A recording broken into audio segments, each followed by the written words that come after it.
Mi sina imani hiyo, ila Mkapa ni uwanja ambao Simba imewazoea, lakini sina imani kama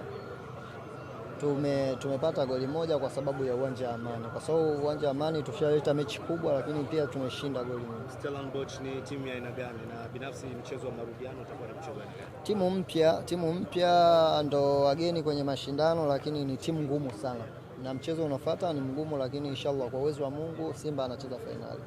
Mmepata ushindi mwembamba sana wa goli moja, pengine nini hasa tutegemea katika mchezo wa marudiano ambapo mtakwenda kule South Africa? Kwenye hatua hii hakuna ushindi mwembamba kwa sababu mtu yeyote anaweza kufungwa sehemu yoyote. Yes. Asante sana.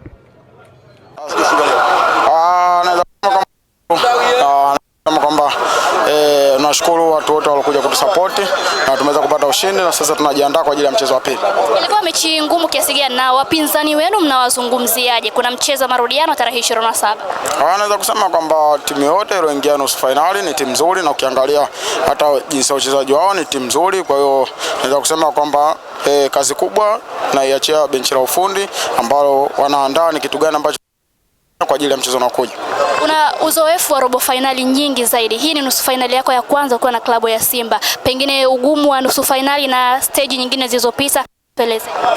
Naweza kusema kwamba kila stage ina ugumu wake, na sisi kama Simba tumejiandaa kwa ajili ya hilo, na sasa tunasema kwamba mchezo huu tumeshaufunga, tumeuchukulia kama tumetoka hapa bila, tunaanza kwenda kuanza mchezo upya South Africa.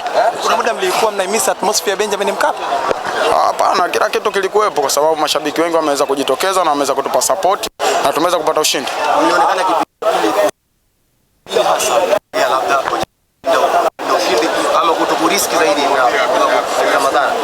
kuna tempa iloweza kushuka kwa sababu tulitengeneza nafasi nyingi hatukuweza kuzitumia. Nadhani benchi la ufundi limeona na litaenda kufanya kazi.